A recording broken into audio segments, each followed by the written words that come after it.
Hello အားလုံးပဲမင်္ဂလာပါရှင်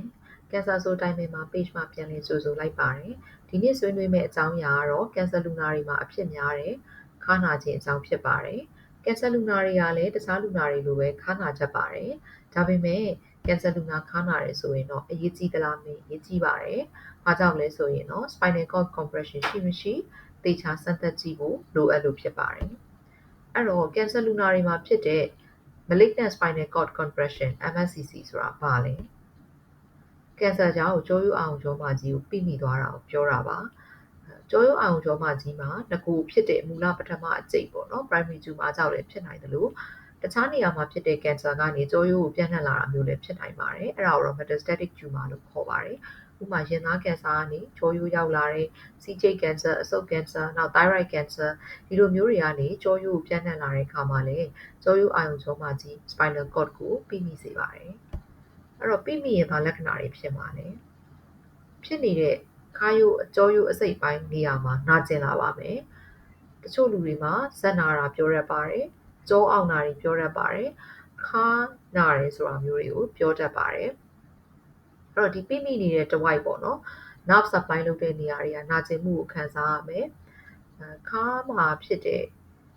ကြောရိုးပိမိမှုဆိုရင်ခါးရဲ့အောက်ပိုင်းဖြစ်တဲ့ဒီပေါင်နေပေါ့ခြေထောက်တွေကထုံနာကျင်တာအားနည်းလာမယ်မတည့်ခြင်းလို့ပြောမယ်တခါဒီရင်ဘတ်ပေါ့နော်ရင်ဘတ်ပိုင်းကြောရိုးပိုင်းမှာဖြစ်တယ်နောက်ပြီးတော့ level ရိုးပိုင်းမှာဖြစ်တယ်ဆိုလို့ရှိရင်လည်းဒီသူ supply လုပ်တဲ့ဒီလက်တွေပေါ့နော်နောက်ပြီးတော့အောက်ကခြေထောက်တွေသူ့ရဲ့အောက်ပိုင်းနေပြီးခြေတွေရောလက်တွေရောအားနေလာတာထုံကျင်လာတာ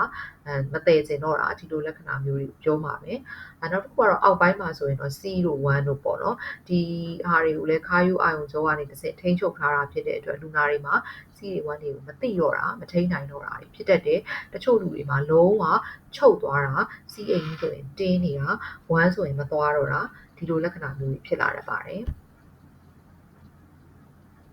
အဲ့တော့စမ်းသပ်စစ်ဆေးမှုအနေနဲ့ကတော့ဆရာဝန်ဒီယောဂလက္ခဏာကိုလူနာကိုမေးမြန်းစုံစမ်းလိုက်ခြင်းအပြင်သိနိုင်တဲ့တခါလူနာကိုစမ်းသပ်စစ်ဆေးမှာပေါ့နော်ကြွက်သားတွေကိုစမ်းသပ်စစ်ဆေးမယ်ခါးနာတဲ့အာယုံကြောတွေကိုစမ်းသပ်စစ်ဆေးမယ်ဒီလိုလဲသိနိုင်တယ်တိတိကျသိချင်ရင်တော့ကြောရိုးအာရုံကြောမကြီးကို MRI ရိုက်တာ CT myelography ရိုက်တာတွေနဲ့စုံဖြတ်လို့ရပါတယ်အဲ့တော့ယောဂသိပြီဆိုရင်အမြန်ဆုံးကုရပါမယ်ဒါဟာ oncological emergency ပါ oncological emergency ဆိုတာကတော့ cancer လူနာတွေမှာကြောရိုးအာရုံကြောပိခြင်းဒီအရန်အရေးကြီးပါတယ်အမြန်ဆုံးကုပါလို့ဆိုလိုခြင်းဖြစ်ပါတယ်ဒါအရေးပေါ်အခြေအနေပါ48နာရီအတွင်းအမြန်ဆုံးကုသမှုယူပါအမြန်ဆုံးယောဂရှာဖွေပါအမြန်ဆုံးကုပါပေါ့ဘယ်လိုကုရမလဲဆိုတာနောက်ပိုင်းရှင်းပြပေးပါမယ်အဲ့တော့ကုရင်ဘာအကျိုးကျေးဇူးကြလဲလို့ပြောရင်စောစောတီမြန်ကုမှသာနာရာရှည်အောက်ပိုင်းသိခြင်းပေါ့နော် permanent disability မဖြစ်သွားအောင်တားဆီးနိုင်မှာဖြစ်ပါတယ်ဒီလိုမှမဟုတ်ဘူးဆိုရင်တော့အောက်ပိုင်းသိပြီးမှရောက်လာမယ်ဆိုရင်တော့ပြန်ကောင်းနိုင်တဲ့ရာခိုင်နှုန်းအရန်ကိုနည်းသွားပြီဖြစ်ပါတယ်အဲ့တော့ကုတုံးအနေနဲ့ကတော့ဥစွာ corticosteroid ထိုးဆေးစားဆေးများကိုပေးရပါမယ်48နာရီအတွင်းမှာအရေးပေါ်ဓာတ်ရောင်ခြည်ကုသမှုယူရပါမယ်။တချို့လူနာတွေမှာလူနာအခြေအနေပေါ်မူတည်ပြီးတော့ပြိနေသောအယိုးကိုမြင့်တင်ပေးတယ်ပေါ့နော်။ခွဲစိတ်ကုသမှုတွေလည်းလိုအပ်နိုင်ပါတယ်။ဒါကတော့ spine surgeon လို့ခေါ်တဲ့ဒီကြောရိုးခွဲစိတ်တဲ့ဆရာဝန်များနဲ့တိုင်ပင်ဆောင်ရွက်ရမှာဖြစ်ပါတယ်။ဓာတ်ရောင်ခြည်အတွက်ကိုတော့ဓာတ်ရောင်ခြည်ဆရာဝန်များနဲ့တိုင်ပင်ဆောင်ရွက်ရပါမယ်။ corticosteroid ဆေးများပေးခြင်းကိုတော့ယောဂလက္ခဏာကိုရှာဖွေတွေ့ရှိသွားတဲ့မြည်သည့်ဆရာဝန်ရမဆိုကြိုပြီးကနဦးပေးထားလို့ရပါတယ်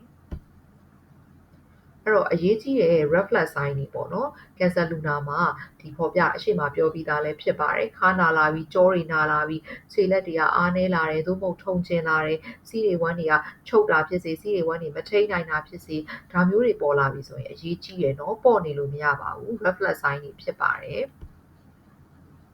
ပေါ်ရောမနေပါနဲ့တက်ဆိုင်ရာဆရာဝန်ကင်ဆာဆရာဝန်အများဆုံးပြပါနော် malignant spinal cord compression ဟုတ်မဟုတ်ကိုချက်ချင်းစစ်ဆေးပါလို့အကြံပေးတိုက်တွန်းရင်းနဲ့ဒီကုန်းချုပ်လိုက်ပါတယ်အားလုံးပဲကင်ဆာယောဂဘေးမှာကင်းဝေးကြပါစေကျေးဇူးတင်ပါတယ်